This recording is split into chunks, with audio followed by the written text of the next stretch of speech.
Hi అండి, welcome to our channel. ఈ రోజు అయితే స్పెషల్ గా కుడుంబూర్లు అయితే చేస్తున్నాను. వీటిని మరికొంతమంది అయితే పెసరపప్పు బూర్లు అని కూడా అంటారు. అయితే స్పెషల్ గా ఈ పెసరపప్పు బూర్లు ఎందుకు చేస్తున్నారని మీకు డౌట్ రావచ్చు. ఈ మధ్యనే రీసెంట్ గా మా ఫ్రెండ్ వాళ్ళ పాప మెచ్యూర్ అయింది. ఆమె కోసమే స్పెషల్ గా ఈ బూర్లు అయితే ప్రిపేర్ చేయవలసి వచ్చింది. అయితే మేమందరం ఊరికి దూరంగా ఉన్నా సరే ఎవరికి కూడా దూరంగా ఉన్నట్లు అనిపించదు. ఎందుకంటే ఎవరింట్లో ఫంక్షన్స్ అయినా బర్త్డే పార్టీలు అయినా సరే ఒకరికొకరం హెల్ప్ చేసుకుంటాం కదా. అందుకనే ఊర్లో లేని ఫీలింగ్ అనేది ఎవరికి కూడా అనిపించదు. ఇక పల్లెటూరు విషయానికి వస్తే ఏ ఇంట్లో అయినా ఫంక్షన్ అవుతుందంటే చాలు వాళ్ళ ఇంట్లో ఉన్న పనులన్నీ వదులుకొని మరి ఇక్కడ పనులన్నీ కూడా కంప్లీట్ చేసి ఇంటికి వెళ్తారు. అయితే మా శ్రీకాకుళంలో అయితే ఏ ఫంక్షన్స్ అయినా సరే ఖచ్చితంగా ఈ కుడుంబూరు అనేది ఉండవలసిందే.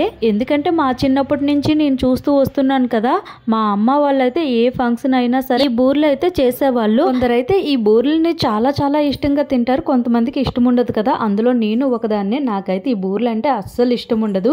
చిన్నప్పుడు మా అమ్మ ఎప్పుడు ఈ బూర్లు చేసినా సరే మా అమ్మకి నాకు ఒక పెద్ద గొడవే అయిపోయేది. ఎందుకమ్మా ఎప్పుడు ఈ బూర్లు చేస్తుంటావు అనేసి అనేదాన్ని. కాకపోతే నేను కూడా ఈ బూర్లు చేయవలసి వస్తుందనేసి అస్సలు అనుకోలేదు. అయితే కొంతమంది కోసం కొన్ని వదులుకోవాలంటారు కదా. మా వారికి అయితే ఈ బూర్లు అంటే చాలా ఇష్టం. మా వారి కోసం అయితే మా అమ్మ దగ్గర ఈ బూర్లు చేయడం అయితే నేర్చుకున్నాను. చివరికి అమ్మ వాళ్ళు ఎలా ప్రిపేర్ చేస్తారో నాకు కూడా సేమ్ అలానే వచ్చింది. కాకపోతే ఇప్పటికీ కూడా నాకు అస్సలు తినబుద్ధి కాదు ఎందుకో మరి. అయితే మా శ్రీకాకుళంలో ఈ బూర్లని ఎందుకు ఎక్కువగా చేస్తారంటే ఫంక్షన్స్ టైంలో ఎక్కువ బూర్లు చేస్తూ ఉంటారు కదా.